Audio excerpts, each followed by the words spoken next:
de Baja California, los hermanos de Santiago de y se los doy en el nombre de nuestro Señor Jesucristo a cada uno de ustedes. Primera de Pedro, capítulo 3. Me parece a mí que mañana va a ser el tema de los padres. Necesito decirles cosas a los padres de parte de Dios para el día de mañana. Así que, para que venga con su familia, para que venga con sus hijos, para decirles algo de parte de Dios a los padres de las iglesias de Cristo.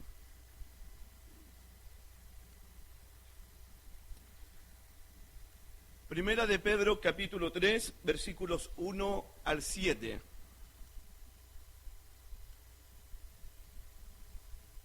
Vosotras, mujeres, estad sujetas a vuestros maridos, para que también los que no creen a la palabra sean ganados sin palabra por la conducta de sus esposas, considerando vuestra conducta casta y respetuosa.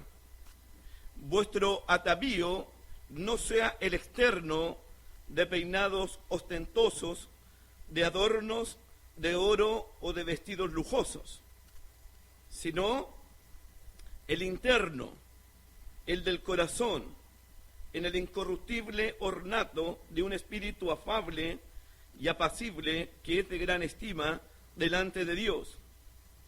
Porque así también se ataviaban en otros tiempos aquellas santas mujeres que esperaban en Dios, estando sujetas a sus maridos, como Sara obedecía a Abraham llamándole Señor, de la cual vosotras habéis venido a ser hijas, si hacéis el bien sin temer ninguna amenaza.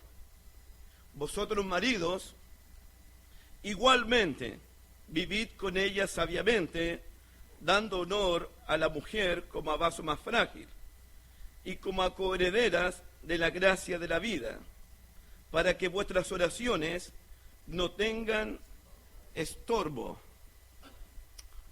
Amén. Roberto Benítez, dirígenos en una oración, por favor, en este momento.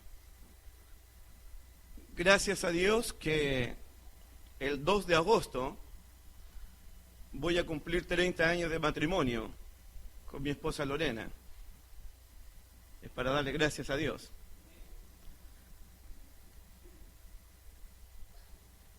Si hay alguien que nos ha estimulado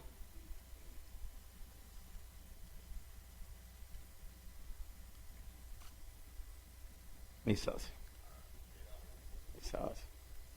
Si hay alguien que nos ha estimulado a tener 30 años de matrimonio, siempre ha sido el que estimula a todos los matrimonios. Cuando pensamos en las bodas de Canaán, nadie puede comenzar una vida matrimonial para toda la vida sin invitar a Jesucristo a su boda. Jesucristo está en las bodas de Canaán para bendecir el matrimonio. Faltó el vino, pero Jesucristo está ahí para que al matrimonio no le falte nada, porque Él suple todo lo que le puede faltar a un matrimonio. Todo.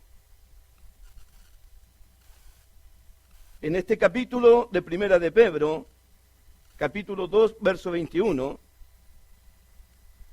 pues para esto fuisteis llamados, porque también Cristo padeció por nosotros, y aquí está el estímulo, dejándonos ejemplo para seguir sus pisadas. Si hay algo que el matrimonio jamás debe perder de vista en su enfoque, es seguir el ejemplo de Cristo, es seguir las huellas de Cristo, es copiar el modelo de Cristo en nuestro propio matrimonio. En este pasaje, el que vamos a ver hoy día, es un pasaje donde la sujeción o el sometimiento es muy importante para Dios como para el apóstol Pedro. En el capítulo 2, versículo 13, por ejemplo,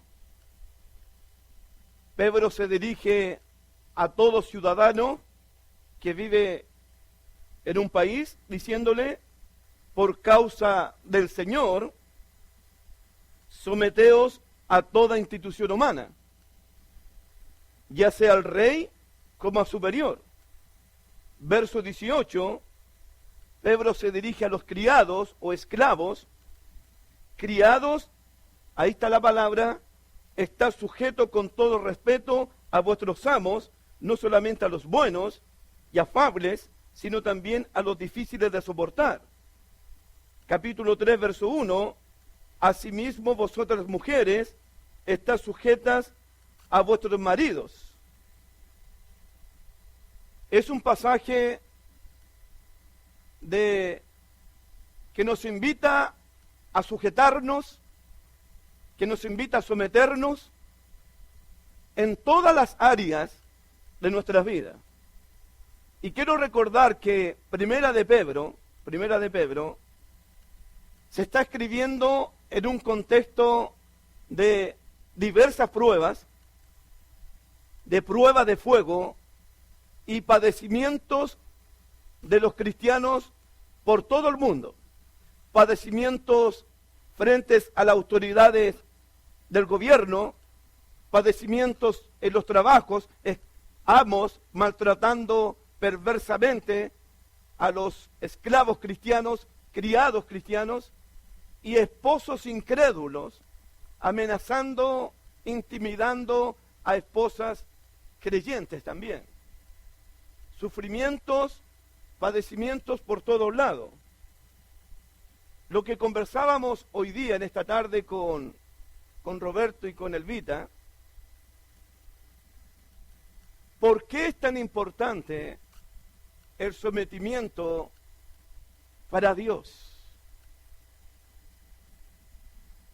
Estamos sufriendo en manos de estas personas, estamos sufriendo en manos de amos crueles, estoy siendo amenazada en mi matrimonio por maridos perversos, difíciles de soportar, y Dios, sujétense,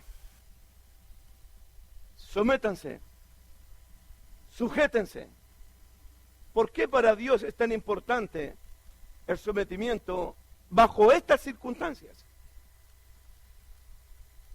¿Qué querrá enseñarnos Dios con el sometimiento a toda institución humana, con el sometimiento a amos crueles y perversos, con el sometimiento a maridos incrédulos y desobedientes a la palabra de Dios?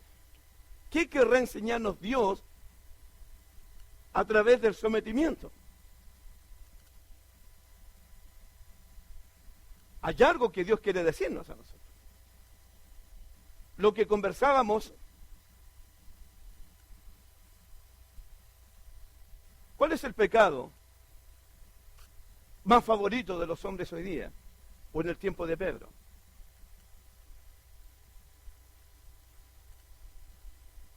El hombre, y me fui en la profunda, hoy día me fui en la profunda, decimos en Chile, me fui en la profunda, porque el hombre es reverde, el hombre es orgulloso, es soberbio, se cree autosuficiente, independiente. De hecho, me fui en la profunda de que en el cielo hubo una rebelión. Nadie quiso someterse al reinado de Jehová, al gobierno de Dios, y hubo una guerra y hubo una rebelión. Después la rebelión continuó en el jardín del Edén. Más reverdía, más orgullo, más soberbia. ¿Por qué para Dios es tan importante en que yo pueda someterme? ¿Qué me enseña Dios o qué me enseña, qué es lo que hay detrás del sometimiento realmente? ¿Quién quiere someterse hoy día? ¿Quién quiere estar bajo el control, el dominio de otra persona? ¿Quién? Nadie quiere estar bajo el dominio de otro, bajo el control de otro. Para mí es importante el tema del sometimiento, porque cuando avanzamos en el capítulo 3 de Pedro, encontramos a un Cristo que está reinando, a un Cristo que está gobernando, a un Cristo que tiene toda autoridad, que está a la derecha del trono de Dios, y bajo sus pies están potestades, están principados, están gobernadores, todos sujetos y sometidos a la autoridad de Cristo. Usted estará pensando, ¿y qué tiene que ver esto con el matrimonio? Yo creo que va a tener mucho que ver en esto. Estoy mostrando un poquito la película completa, no la hipnosis de la película, sino lo completo. Aquí está la palabra sometimiento. Para Dios es tan importante que sus hijos se sometan, porque pensé hoy día, si yo no me someto a la autoridad de Cristo, al gobierno de Cristo, al régimen de Cristo, al señorío de Cristo, ¿seré capaz de someterme al régimen de una institución, de un gobierno, de un patrón, de un esposo o de los ancianos de la iglesia? Difícil. Va a ser difícil.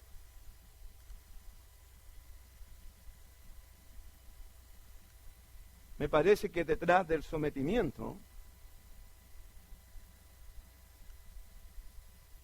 a mí me hace una persona más humilde, con mansedumbre, con dominio propio, una persona bajo control. Y me explico por qué. Pasemos al versículo 21, por favor.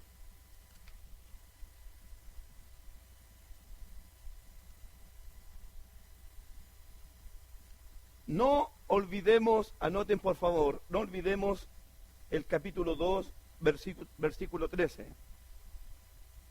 ¿Cuál es el motivo que Pedro nos da para someternos a toda institución, a los amos y en el matrimonio? ¿Qué dice? Por causa del Señor. No nos olvidemos esa frase. Por causa del Señor. Por causa del Señor. El sometimiento es importante, ya que uno lo hace por causa del Señor. Es decir, es la voluntad de Él. Él es lo que a Él le agrada. Por causa del Señor. Siempre hay que considerar esta frase. Por causa del Señor, someteos. Tiene que ver con algo, con la autoridad de Cristo. Tiene que ver con el gobierno de Cristo. Tiene que ver con la voluntad de Cristo. Es por causa de Él. Versículo 21.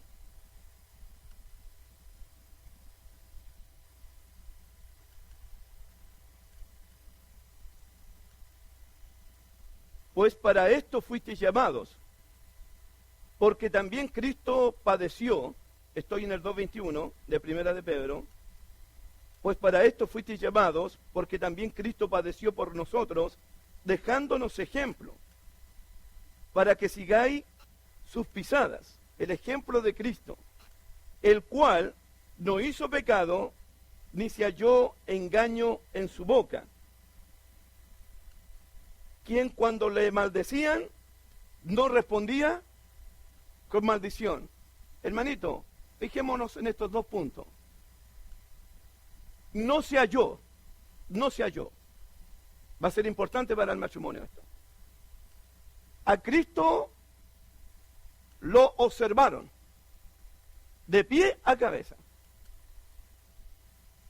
Lo observaron. A Cristo lo examinaron de pie a cabeza. Lo escudriñaron de pie a cabeza. Buscando siempre en él alguna mentira, algún engaño, algún atrevimiento, alguna palabra para poder acusarlo, para poder condenarlo. Y por mucho que lo examinaron, que lo evaluaron, que lo escudriñaron, Pedro dice, no se halló, hablemos de la otra, engaño en su boca. Piensa en esto, anótalo. Tiene que ver con la boca, tiene que ver con la lengua. Querían encontrar algún delito en Jesucristo, pero con lo que él decía, con sus palabras. No hubo engaño en su boca. La esposa de Pilato dijo, no hallo delito en él. Pilato dijo, no hallo falto en él. Herodes dijo, no encuentro delito de muerte en él. El ladrón en la cruz, este hombre es inocente. El centurión, este verdaderamente era justo. Nadie pudo encontrar falla o delito en la persona de Jesucristo, especialmente con su boca. No hubo engaño en su boca. Va a ser importante esto para las esposas y para los esposos. Amén. Mire los hombres, amén.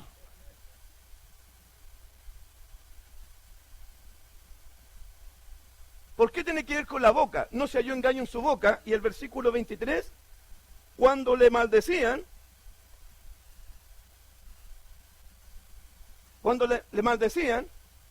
no respondía con maldición.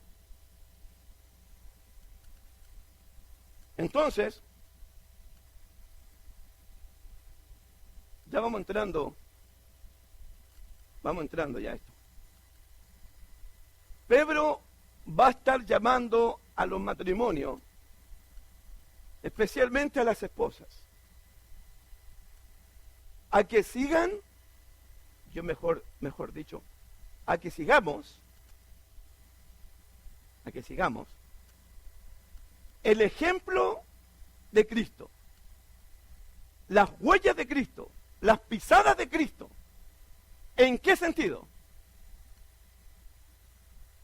¿En qué sentido? En los pecados de la lengua. Cristo nunca pecó con su lengua.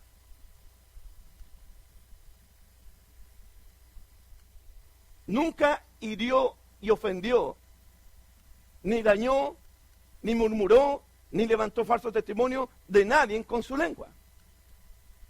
Jamás lo hizo. Me parece a mí, viendo la película completa, que una de las grandes tentaciones, uno de los grandes pecados, especialmente en el matrimonio cristiano, y especialmente en los tiempos de prueba, en los tiempos difíciles, en los tiempos de necesidad, en los tiempos de maltrato, en los tiempos de humillaciones, es muy probable que el pecado que ha causado más daño, más heridas, que ha lastimado, que ha herido, que ha ofendido y que ha despreciado, ha sido el pecado de la lengua. ¿Cuántas heridas? ¿Cuánto daño? ¿Cuánta destrucción? ¿Cuánto mal ha dañado el pecado de una lengua incontrolable, especialmente en el matrimonio e hijos escuchando toda esa discusión?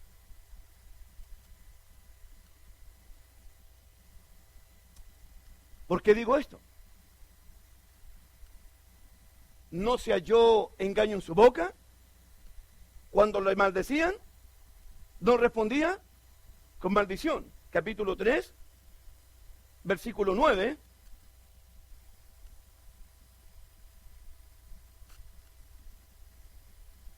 3:9, no devolviendo y ni maldición, pecados de la lengua. La tentación de responderte, de humillarte, de herirte, de avergonzarte, de destruirte, como tú lo estás haciendo conmigo. Especialmente en el matrimonio. Un problema totalmente de comunicación.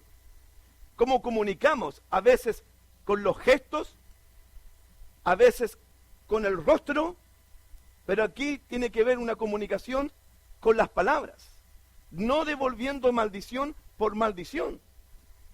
Versículo 10, porque el que quiere amar la vida y ver días buenos, refrene, controle, sujete su lengua del mal. Ahí está. Cosa que Jesucristo hizo. Nos invita a seguir las huellas de Él, el ejemplo de Él, a imitarlo a Él, especialmente en el control de nuestra lengua. ¿Cuántas ofensas? ¿Cuántos insultos? ¿Cuántas heridas podríamos haberle evitado a nuestra esposa, a nuestros esposos, si tan solo hubiésemos tenido control y dominio de nuestra lengua?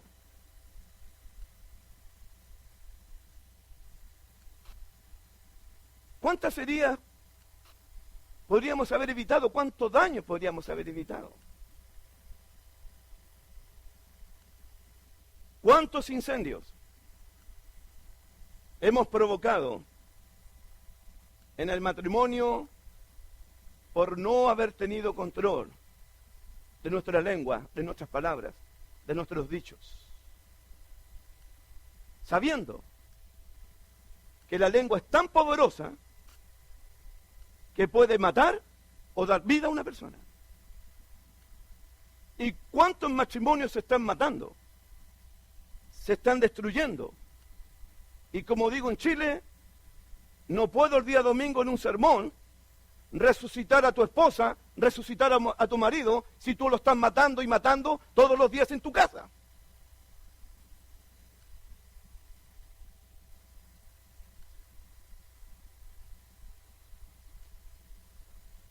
Eso va a pasar mañana con los padres también.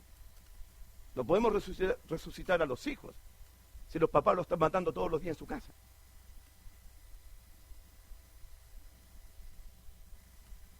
¿Cuántas veces hemos matado con nuestras palabras? Especialmente a la persona con la cual decidimos vivir el resto de nuestras vidas. El matrimonio debe mirar el ejemplo de Jesucristo en cuanto no se halló engaño en su boca, y cuando lo maldecían, no respondían. Jesús aprendió a tener dominio, a tener control, a tener sujeto su boca, su lengua. El único ser que pudo abrir su boca de tantos insultos, de tantas ofensas, de tantas críticas, guardó silencio, se quedó callado, no abrió su boca. Matrimonios, miremos el ejemplo de Cristo.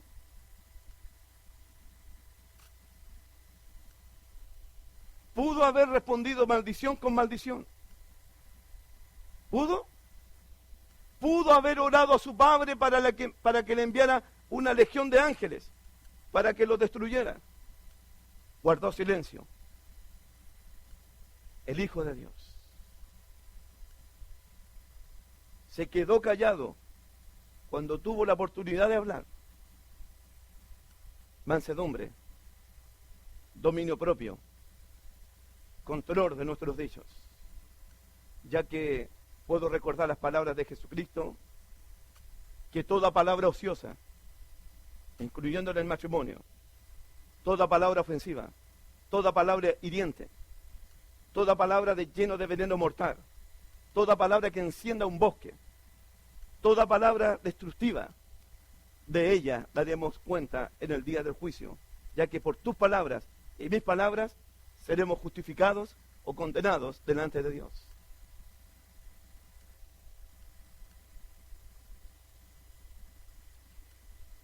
Dos, 2:23. Quien cuando le maldecían no respondía con maldición, dominio propio. Cuando padecía, no amenazaba, sino que encomendaba la causa al que juzga justamente. Todo el tiempo que maltrataron, que amenazaron a Jesucristo, Jesucristo sufrió amenazas constantes.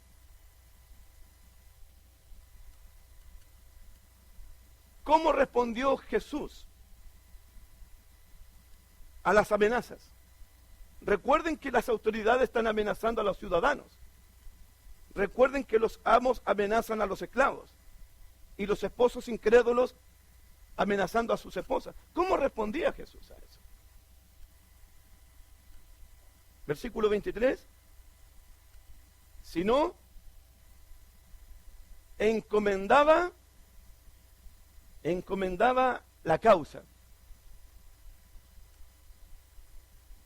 al que juzga justamente. Lo amenazaban, lo maltrataban, pero Jesús decidió confiar en su Padre, en el juez de toda la tierra. Es decir, que Jesús, con su ejemplo, nos enseña a tener dominio de nuestra lengua y nos enseña que en tiempos difíciles, en tiempos de provocación, en tiempos de conflictos, en tiempos de amenazas, hay que confiar en Dios. Hay que entregarle la causa al que juzga justamente. ¿Amén? El 4:19 dice,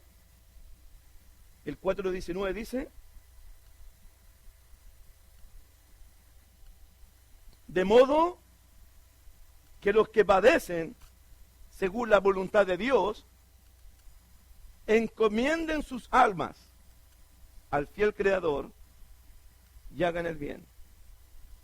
Fíjate cómo responde Jesucristo. Lo maldecían y no respondía con maldición. Lo amenazaban y no respondía con amenazas. Él encomendaba la causa. Padre, ahí están mis enemigos. Escucha los insultos, escucha las amenazas de ellos. Tú eres el juez de toda la tierra. Tú estás viendo esto, Padre. Encomiendo a mis enemigos a ti. Te entrego a mi esposo a ti. Te entrego a mi esposa a ti. Padre mío, tú eres el juez justo. Tú tienes el control de la situación. Tú eres el obispo que vela por nosotros. Tú eres el pastor que nos protege. Además, tú eres el fiel Creador. Amén.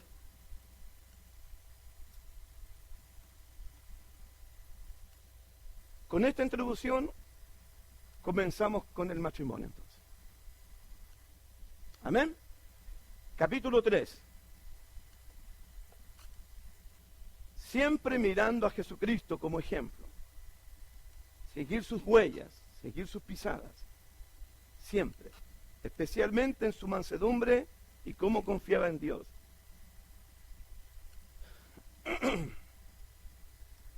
Primera de Pedro, capítulo 3, verso 1 al 6. El pasaje leído implica que es muy posible que las esposas cristianas, en este pasaje, estaban fallando en su relación con sus esposos. Eso implica el pasaje. 2. Pedro ocupa 6 versículos 6 versículos para hablarle a las esposas. Solamente ocupa un versículo para hablarle a los maridos. 6 versículos para las esposas. Esto implica que la mayoría de las esposas cristianas en Asia tenían matrimonios mixtos. Sus esposos incrédulos, desobedientes a la palabra. Y la otra implicación que ya dije, me parece que estaban fallando en el trato, en la conducta que debían tener como cristianas hacia sus maridos incrédulos. También el pasaje da a entender que las esposas, al hacerse cristianas en ese tiempo, comenzaron a mirar con menosprecio a sus maridos desobedientes, paganos, idólatras, incrédulos. Ahora tenemos mayor conocimiento de Dios, ahora pertenezco al pueblo escogido de Dios, soy sacerdote de Dios, soy de la nación santa, soy hija del rey. Ese conocimiento de la mujer cristiana, esos privilegios que recibió la esposa cristiana, estando en Cristo, me parece que provocó un desprecio hacia los maridos incrédulos.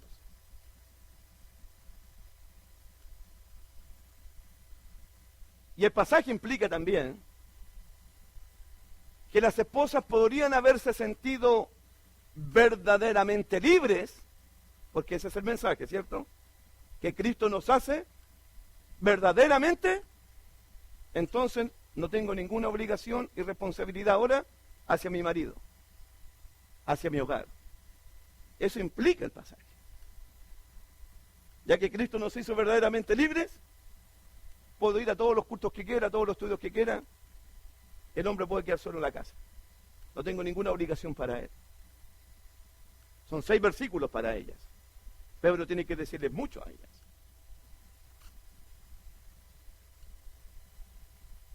¿Ok? Comenzamos. Asimismo vosotras mujeres, siguiendo el ejemplo de Cristo, el asimismo, estad sujetas a vuestros maridos, para que también los que no creen a la palabra sean ganados sin palabra por la conducta de sus esposas. Sujetas. Sujetas. ¿Por qué causa? Versículo 13. ¿Por qué causa? 2:13.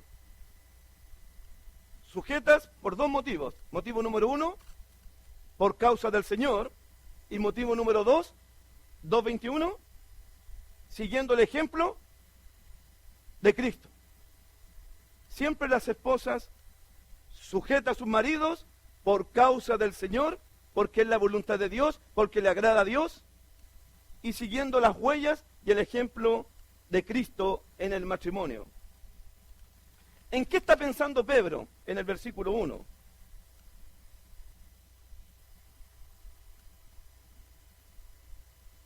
¿En qué está pensando Pedro? Todo el tiempo Pedro piensa en lo mismo. ¿En qué? En la salvación. ¿En la salvación de quién? Del marido incrédulo, del marido desobediente. Estamos hablando de maridos incrédulos, por si acaso. Dice el versículo, para que también los que no creen a la palabra, los que no creen, estamos hablando de maridos desobedientes, no creen a la palabra, son desobedientes a la palabra, sean ganados. Fíjate que Pedro siempre tiene en mente el ganar a otro para Jesucristo. ¿Qué sabes tú, mujer, si eras salva a tu marido? Es la pregunta que Pablo le hace a los corintios. Pedro está pensando en la salvación del marido, no que la esposa abandone a su marido, sino cómo esa esposa cristiana puede salvar a su marido.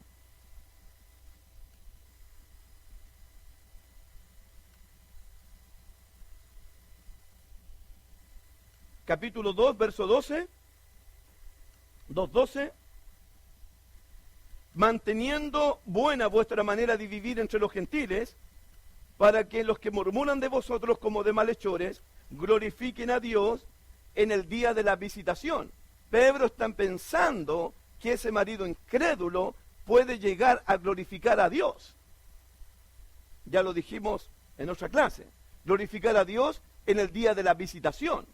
Es decir, que Pedro está pensando que la presencia de Dios puede llegar en un momento a la vida de ese marido incrédulo, de ese marido desobediente, para su salvación. Siempre pensando, Pedro, en la salvación de los gentiles, en la salvación de los incrédulos, de los desobedientes. En este caso, del marido incrédulo, que no cree a la palabra.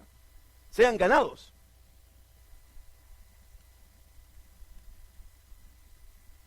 ¿Cuál sería el instrumento más poderoso, el instrumento más eficaz para ganar a un marido incrédulo, para acercar a un marido incrédulo hacia la presencia de Dios y así ganarlo para Cristo?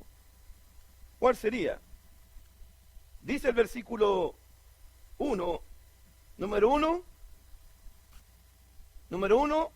anoten esposas por favor, número 1. ¿Cuál sería el instrumento? O mejor dicho, ¿cuál sería en estos momentos el no instrumento? Estoy en el 3.1. ¿Cuál sería? Sin palabras. Mire, dice el texto. Asimismo vosotras mujeres estáis sujetas a vuestros maridos, para que también los que no creen a la palabra sean ganados. Ya. Ahí está. Control de la lengua. Dominio propio de la lengua. Refrenar la lengua.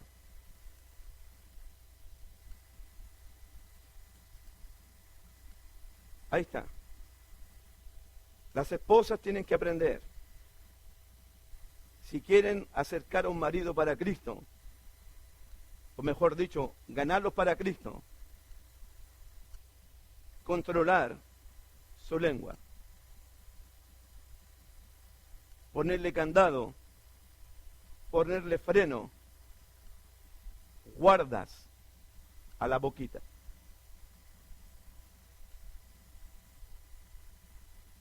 Recuerden, una lengua incontrolable, llena de veneno mortal, maldiciones, bendiciones. Una lengua descontrolable enciende grandes bosques. Una lengua incontrolable siempre está ofendiendo, siempre está hiriendo, siempre está dañando. Pedro está pensando mejor que las esposas, por el momento, aprendan a controlar su boquita, su lengua. Aprendan a ponerle dominio propio, ya que si no hay control, van a insultar al marido, van a ofender al marido, van a avergonzar al marido.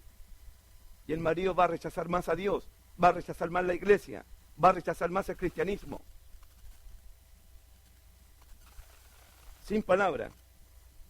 Por la conducta de sus esposas.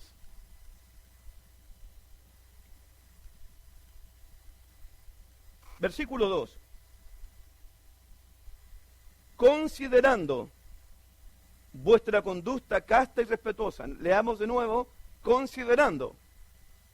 Volvamos al versículo 12, por favor. 2:12.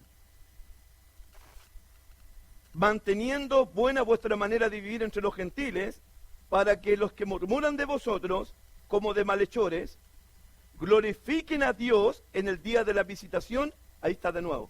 ¿Qué dice? Al considerar vuestras buenas obras. ¿Qué hace un marido incrédulo? Va a considerar, va a evaluar también, va a examinar las obras de su esposa. Las va a evaluar. Va a evaluar la conducta de su esposa. Va a examinar su vocabulario, sus comentarios, cómo responde, cómo se refiere a los demás. Volvamos al 2:21, al 2:22. El cual no hizo pecado, ni se halló engaño. Van a evaluar a la esposa cristiana como evaluaron a Jesucristo. Van a ver los maridos, si hay alguna mentirita en la boca, si hay alguna grosería en la boca, si hay algún engaño en la boca, si hay algún falso testimonio en esa boquita, si hay alguna murmuración en esa boquita. ¿Eso te enseñan en la iglesia? Hablar de tu prójimo, maldecir a tu prójimo, decir mal de tu prójimo. El marido va a estar atento en observar la boquita de su esposa, la conducta de su esposa. Y como uno fue mundano también, usted sabe que el mundano tiene el ojo crítico, pero no se equivoca, no se le va una. Evaluando.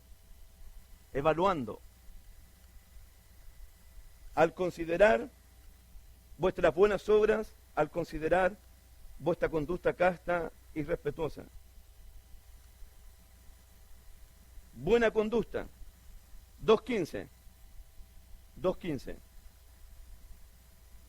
Porque esta es la voluntad de Dios, que haciendo el bien. Pedro está llamando a las esposas a hacer el bien, porque esa es la voluntad de Dios. 2:18, criados, está sujeto con todo respeto a vuestros amos, no solamente a los buenos y afables, sino también a los difíciles de soportar. Pedro está llamando a las esposas a respetar a sus maridos, a sujetarse a sus maridos, a hacerle el bien a sus maridos, porque esa es la voluntad de Dios, hacer el bien.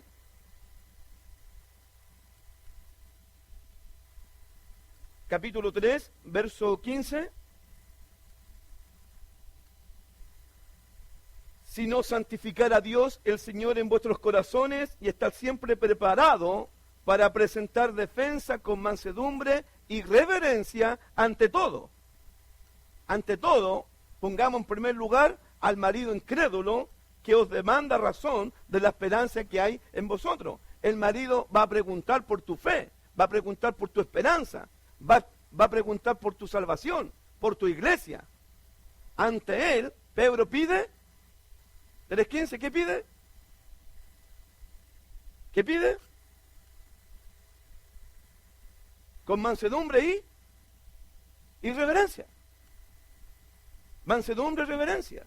Mansedumbre, controlar la ira, controlar el enojo, controlar la lengua. Y reverencia, con respeto, una respuesta al marido.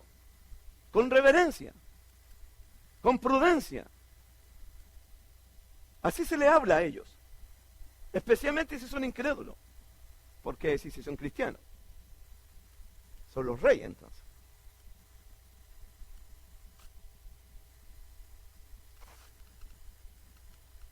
(4:8) Y ante todo, tener entre vosotros ferviente amor. Fíjate la voluntad de Dios. Ferviente amor. Hacer el bien. Respeto, reverencia. El marido va a evaluar todo eso. Va a evaluar tu conducta, va a evaluar tu actitud, va a evaluar tus palabras. Es decir, que tú, hermana linda, puedes ser el instrumento para que tu marido se acerque más a Dios, para que tu marido sea más espiritual, para que tu marido sirva mejor al Señor, y si no es cristiano, para que pueda convertirse al cristianismo. Sin palabras, por la conducta de sus esposas.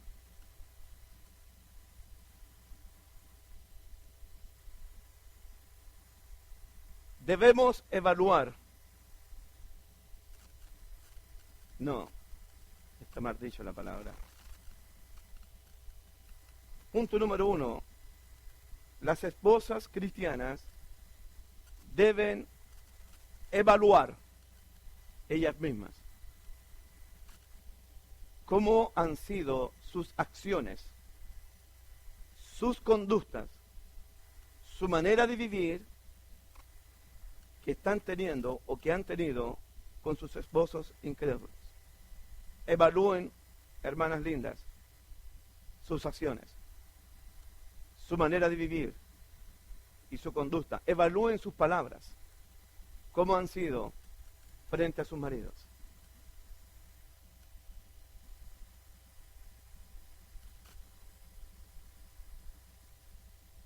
Versículos 3 y 4. Vuestro atavío no sea el externo de peinado ostentoso, de adornos, de oro, de vestidos lujosos, sino el interno, el del corazón, en el incorruptible ornato de un espíritu afable y apacible, que es de gran estima delante de Dios. En estos dos versículos encontramos los contrastes. Lo externo versus lo interno. 2, lo que es corruptible y perece versus lo que es incorruptible y permanece. 3, lo que le agrada a ella como esposa. 2, lo que le agrada a Dios. 4, lo que le llama la atención a ella como esposa versus lo que le llama la atención a Dios. Esos son los contrastes de aquí. Externo, interno, corruptible, incorruptible, lo que me agrada a mí como esposa, lo que le agrada a Dios, lo que a mí me llama la atención versus lo que realmente a Dios le llama la atención. Versículo 3, vuestro atavío no sea el externo.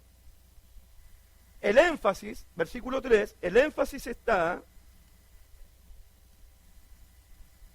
todo el tiempo, o todo el proceso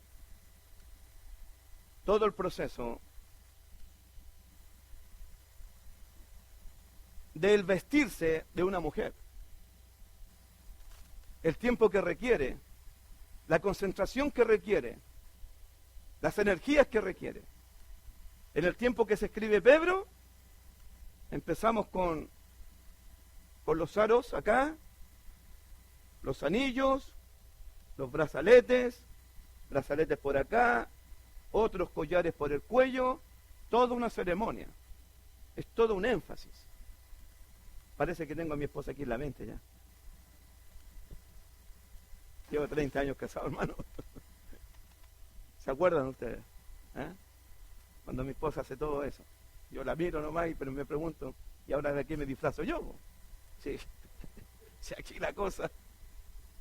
Luego, peinados ostentosos, vestidos lujosos.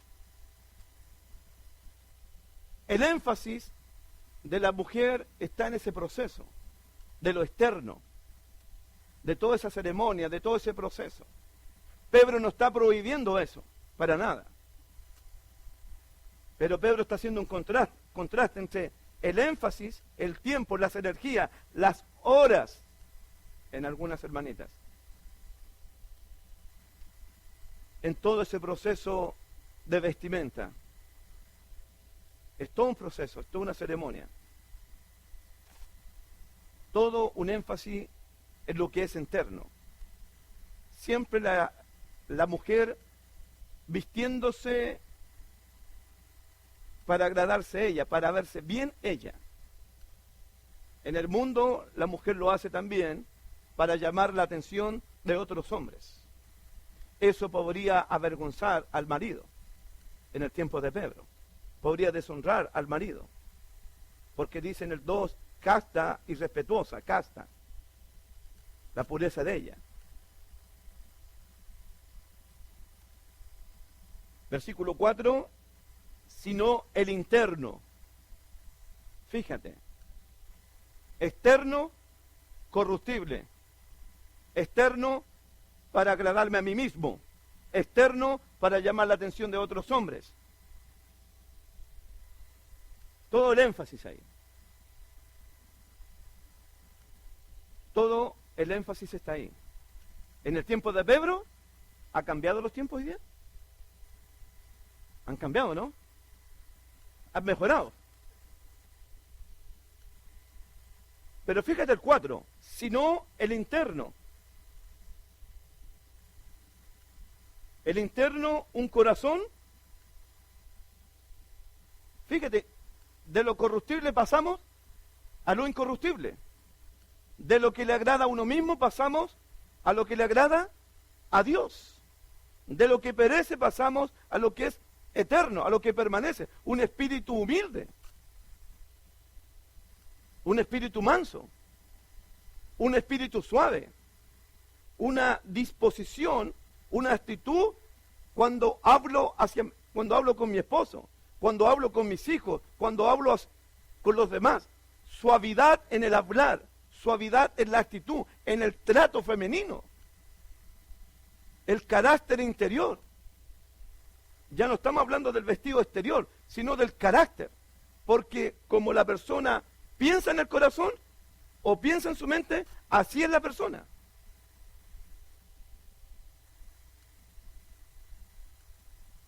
¿Cómo termina el versículo 4? Es de gran estima delante de Dios. En ese corazón no hay reverdía. En ese corazón no hay resentimiento. En ese corazón no hay odio.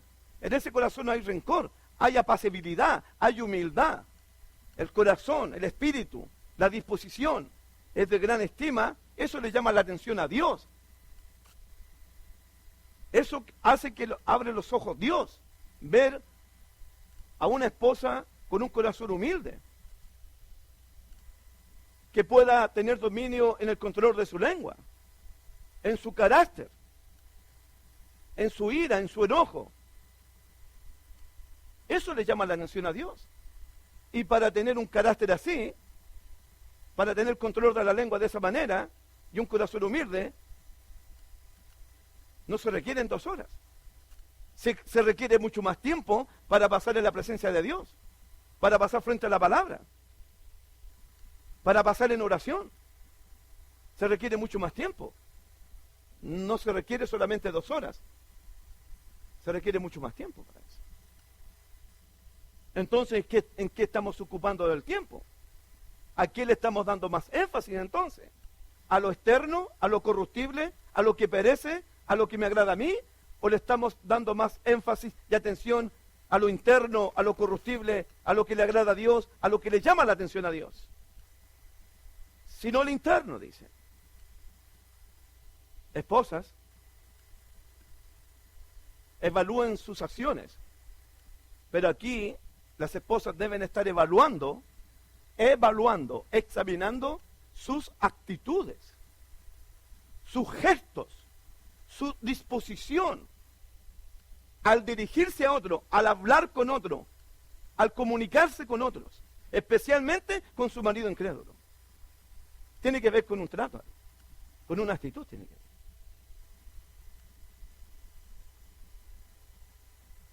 Amén, hermanitas.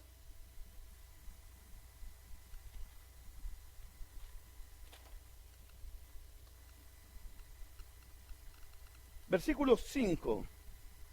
Porque así también se ataviaban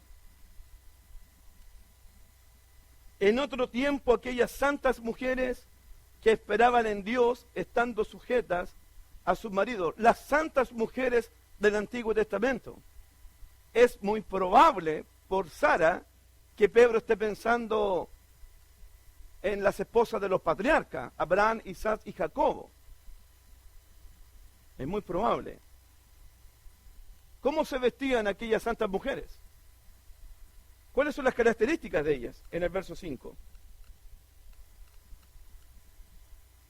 ¿Cómo se vestían? Le estoy hablando con las esposas en estos momentos. ¿Cómo se vestían? ¿Cuáles son las características de ellas? Santas mujeres, la pureza de ellas. La castidad de ellas. La santidad de ellas. Y no santas porque nunca pecaron, también pecaron. También cometieron errores. Pero llevaban una vida de santidad, una vida de pureza. Para sus maridos. Solo para sus maridos. Especialmente la castidad. Castas. ¿Qué más? Características de ellas. ¿Qué más? Esposas. Sujeta a sus maridos. Santas y sujeta a sus maridos. ¿Qué más? ¿Cómo? Sí, sin temer ninguna amenaza. Personas tranquilas, que confiaban en Dios, que esperaban en Dios. La esperanza de ellas esperaban en Dios, ellas confiaban en Dios. Ellas hacían el bien también. Fíjate las características de las santas del Antiguo Testamento. Su santidad, la esperanza de ellas en Dios, la sumisión a su marido, hacían el bien, la confianza, la tranquilidad en cualquier situación difícil sin temer ninguna amenaza. Ellas confiaban en Dios. Cualquier peligro, cualquier situación difícil, ellas confiaban en Dios, ellas esperaban en Dios. Cualquier amenaza de alguien, ellas esperaban en Dios. Aprendieron a confiar en Dios, a depender de Dios, estando sujetas a sus maridos. Esa era la vestimenta de ellas de la antigüedad, sin temer ninguna amenaza.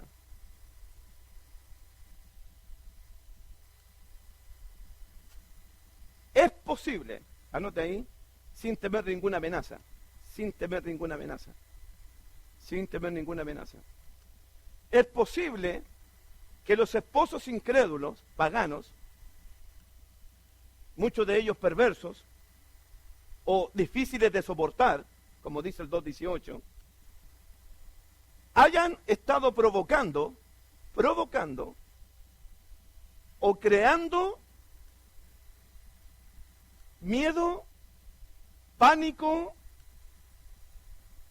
amenazas y tormentos en las esposas cristianas. ¿Hay matrimonios así? ¿Hay maridos así? Que provocan miedo, provocan amenazas, tormentos, pánico a sus esposas. ¿Hay incrédulos así? ¿Sí o no? Sí, es probable que esté pasando esto, sin tener ninguna amenaza.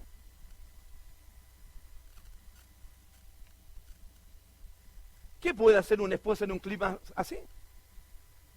¿Qué puede hacer una esposa en un matrimonio así?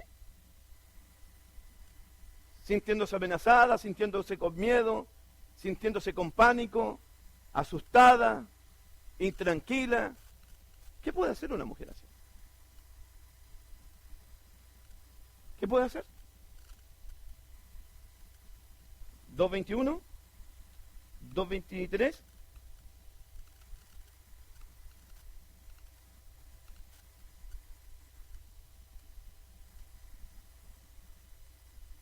¿Qué es lo que hizo Jesucristo?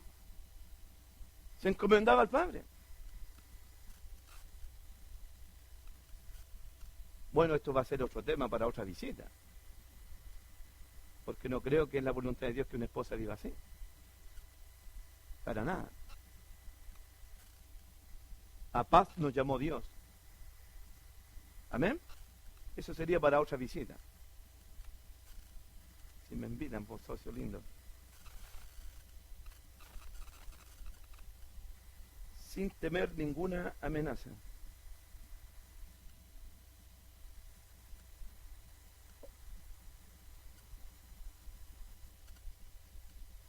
¿Cómo Sara obedecía a Abraham, llamándole Señor? De la cual vosotras habéis venido a ser hijas. Los creyentes somos hijos de Abraham, por la fe. Las hermanas son hijas de Sara, por la fe. Hijas de Sara, con la mano en el corazón. Esposas que están aquí, ¿cuántas de ustedes se han detenido a pensar en Sara como modelo de esposa para seguir? Levanten su mano, con la mano en el corazón. 1, 2, y la otra más o menos. Ahí nomás. Yo lo sé porque nadie está mirando a las esposas de los patriarcas. Tenemos otros modelos de mujeres. Otras mujeres. Nos gustaría ser como ella. Dios en esta noche nos está diciendo, sean como Sara. Ella es su madre. La esposa de Abraham.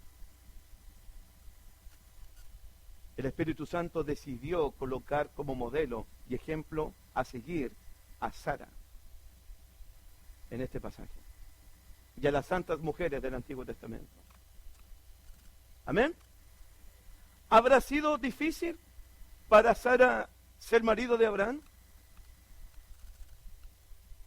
¿Les gustaría haber tenido a Abraham como esposo, hermana? Mira, hermana, mira, ñarito. ¿Sí o no? ¿Les habría gustado tener un marido como Abraham? ¿Amén? ¿Habrá sido fácil o difícil para Sara ser marido de Abraham? Amigo de Dios. Yo lo veo así, de esta manera. Usted puede estar de acuerdo conmigo o no. Yo tengo una historia aquí. Me parece que tenía 65 años el viejito. Abraham se crió en Ur de los Caldeos, una ciudad totalmente entregada a la idolatría, paganismo por todos lados, dioses por todos lados, ídolos por todos lados. Él tenía 65 años, Sara debe haber tenido 55, parece que se llaman por 10. En un momento Dios le habla al viejo Abraham y le dice, prepara las maletas, hombre, porque vas a salir de tu casa, vas a abandonar tu casa y vas a ir a un lugar que tú no conoces. Yo lo veo a Abraham diciéndole a la esposa Sara, basta de vivir aquí, mi amor, vamos a cambiarnos de casa. A esta edad, tiene 65 años.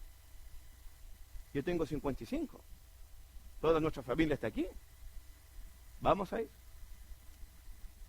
A propósito, amor mío, ¿y a qué lugar vamos? No tengo la menor idea, Dios no me ha dicho nada. Así fue.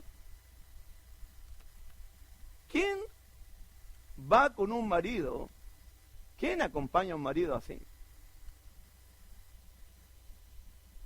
¿Quién? ¿Solamente lo hace? Sara. Sara puede acompañar a su marido así. Luego llegan a Egipto. Llegan a Egipto y el marido a quien Dios le habló le dice, mi reina, ¿te pido un favorcito? Dígame, mijito lindo. Esta gente aquí es peligrosa. ¿Pueden mentir por mí? Si te dicen que eres esposa mía, diles que eres hermana. Y así me salvo yo. Qué egoísta el tipo. Me salvo yo. Pensó en él. E hizo que su esposa mintiera por él. Imagínate Sara por dentro y recién le habló Dios a este. Ya me está haciendo que mienta. Esa es la escena que tengo yo en mi mente. Luego salen de Egipto y van donde Abimelech. ¿Y qué pasa allá? ¿Cómo? Lo mismo. Amorcito, ¿te acordáis la otra vez? ¿Sí? ¿Puedes mentir por segunda vez por mí? Esta gente es muy perversa. Y si la gente es muy perversa y es muy mala, ¿por qué me traes a un lugar peligroso? ¿Por qué no me llevas a un lugar más seguro? Se supone que los maridos protegen a sus esposas. Y este la lleva a Egipto y la lleva a Abimelech, donde todos eran perversos. ¿Quién lleva a una persona así? A una esposa. Mintió por segunda vez. Después, viendo las finanzas, viendo la economía, le da a Lot las mejores tierras, las llanuras. La economía está allá, las finanzas están allá. Y él escogió el desierto. Es decir, que puso primero la economía de su sobrino Lot en vez de la economía de su propia familia. ¿Qué esposo hace eso? ¿Dónde vamos nosotros? Para allá. Y tu sobrino Lot escogió la mejor tierra, la mejor parte. Él se va para allá.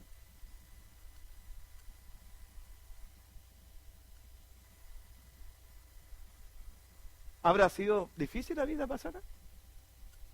Creo que sí. No es fácil ser marido de Abraham. Es ser esposa de Abraham. Corrige eso, por favor.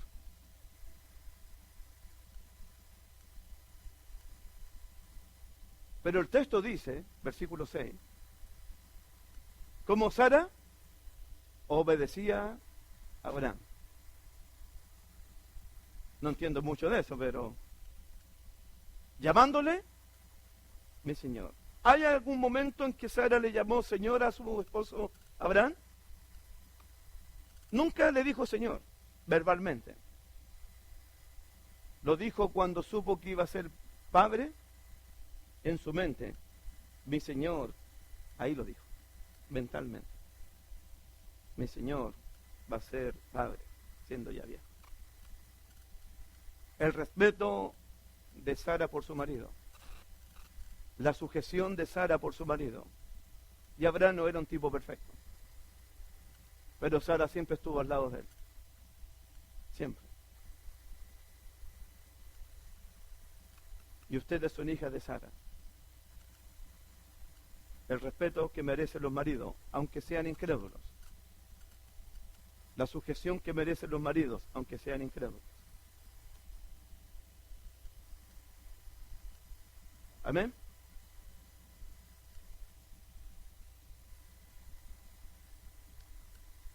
Terminamos aquí entonces, por hermanito. Vamos a orar.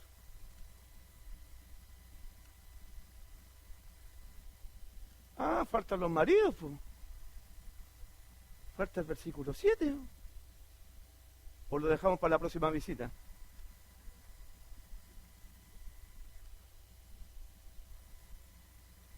Ah, desde que falta el 7, ¿no?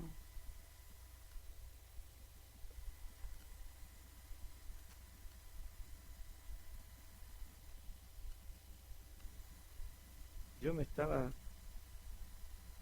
Dije, hasta aquí está todo bien. Vosotros maridos,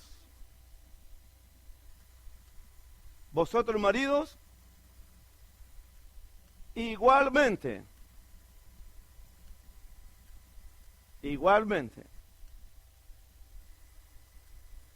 ¿debe respetar la esposa a su marido? ¿Sí? ¿Y los maridos? Igualmente.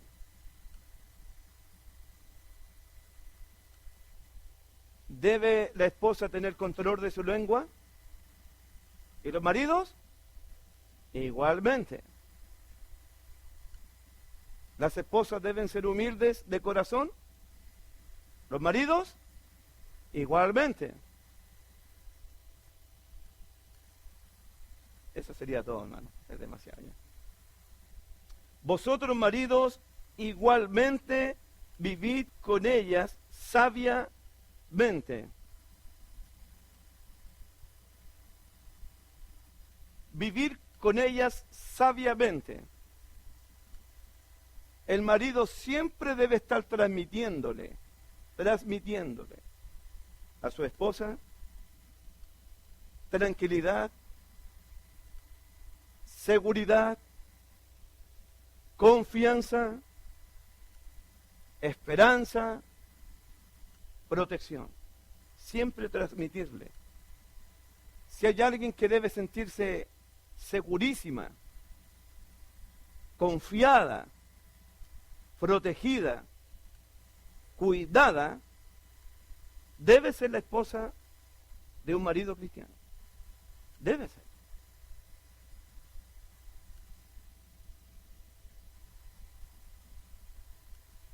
Una esposa no puede vivir al lado de un marido cristiano con miedo. Eso lo hacen los perversos paganos. Ni amenazada, ni intranquila, ni con pánico, ni con susto. ¿Cómo una esposa cristiana puede vivir con pánico, con miedo, con susto, intranquila, desconfiada al lado de un esposo cristiano?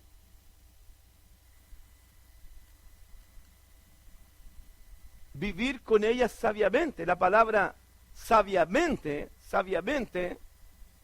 es gnosis, conocimiento, pero un conocimiento no solamente sexual, no solamente físico, el conocimiento emocional que yo debo tener de mi esposa. Yo debo saber qué le da miedo a mi mujer, qué le asusta a ella, qué le da pánico a ella, lo que la hace enojar, lo que la irrita a ella, la que la enfada. Yo tengo que saber las emociones de mi mujer para no provocárselas.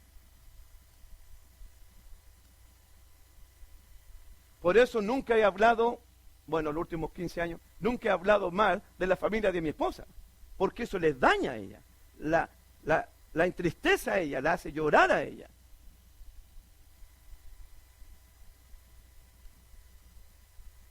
No puedo hablar, porque la estoy hiriendo a ella, la estoy dañando a ella. Conocimiento, ¿qué le da seguridad? ¿Qué le da confianza? ¿Qué le da alegría a ella? ¿Qué la hace sentir más feliz? Conocimiento emocional, conocimiento espiritual. ¿Cómo está la relación espiritual de mi esposa con Cristo? ¿Cómo está su crecimiento espiritual? ¿Está conociendo al Señor? ¿Está viviendo una vida piadosa ella? Conocimiento. Nadie más que el marido debe conocer profundamente las emociones, la espiritualidad de su esposa.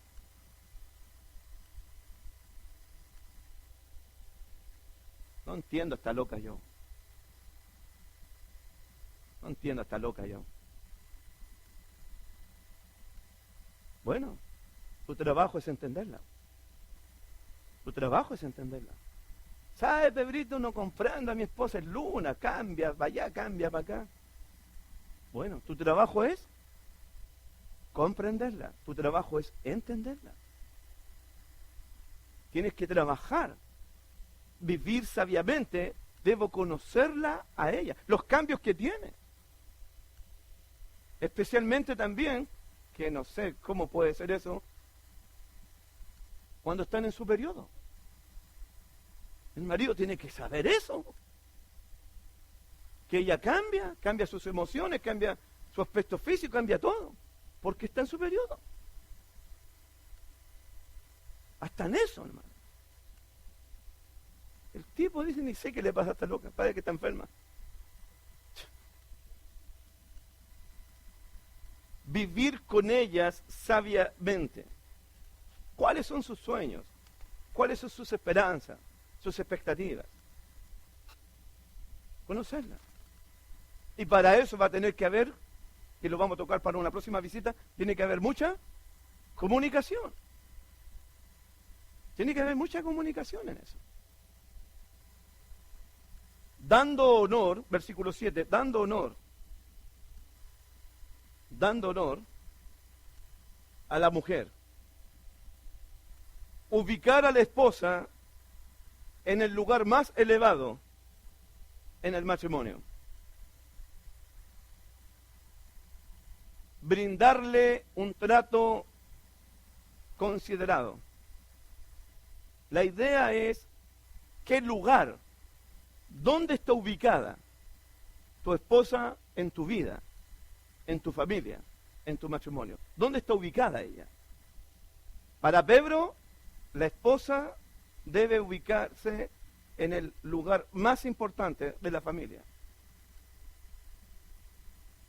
Más que los hijos, más que los padres. Ella tiene que ocupar el lugar más importante en la vida del marido cristiano. Ese es el honor. Considerar sus emociones, considerar sus pensamientos, sus palabras. A veces pueden ser palabras insignificantes, tonterías, pero tonterías para mí, insignificantes para mí, pero para ella a veces las palabras son importantes. Considerar esas cosas. Ubicarla. El honor en el matrimonio. Darle la importancia y el valor que se merece realmente ella. Dentro del matrimonio. Hay una desigualdad aquí, porque dice como vaso más frágil. Esa es la desigualdad. Fragilidad física, fragilidad emocional. Tiene que ver con el trato hacia ella. Palabras ásperas, palabras bruscas, por nada. Fragilidad. ¿Cómo voy a hablarle bruscamente? ¿Cómo voy a hablarle ásperamente si ella es vaso frágil? No creo que Pedro esté pensando mucho en lo físico, ya que las mujeres son muy valientes para tener hijos, para hacer partos. Me parece más que la fragilidad tiene que ver con sus emociones, con su sensibilidad. ¿Cómo voy a usar palabras ásperas, bruscas hacia ella? Porque las podemos quebrar, la podemos destruir, la podemos lastimar, la podemos herir. Porque son frágiles, emocionalmente, sensiblemente. Es el trato que uno le da a ella, al dirigirse a ella, al hablar con ella. Hay también una igualdad. La igualdad es como coherederas de la gracia de la vida. Es decir, que la esposa tiene los mismos privilegios espirituales, la misma honra de Dios. Ella también es sacerdote de Dios, ella también es reina de Dios, ella también es salva, también tiene el Espíritu Santo, también es coheredera de la gracia. Ella goza de los mismos privilegios espirituales como cualquier cristiano. Es una coheredera de Dios ella. Imagínate el trato que debemos tenerla. Es una hija de Dios. Es una princesa de Dios. Coheredera.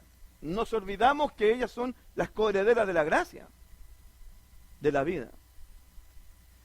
Y creo, personalmente, que no hay un versículo más fuerte para nosotros. ¿Cómo termina este versículo? ¿Cómo termina?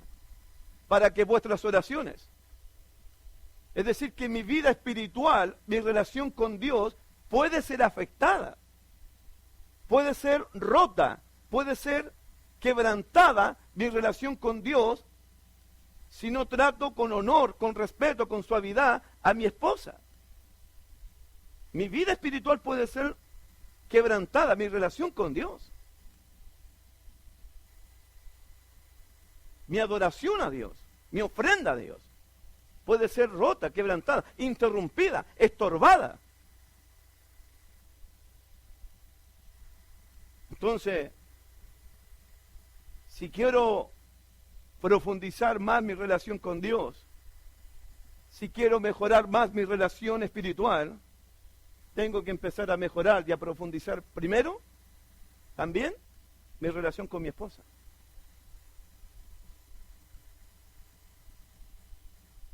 O si no, mi oración va a ser interrumpida.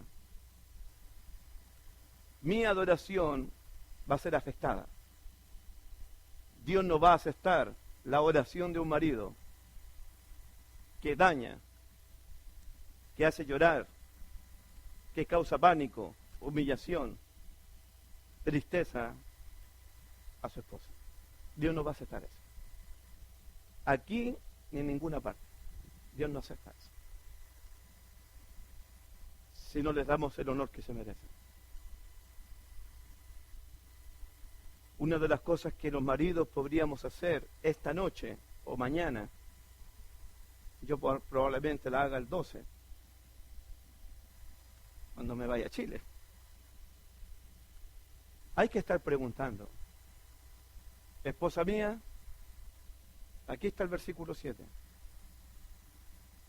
sobre el honor que debo darte, sobre el amor que debo darte, el trato que debo darte.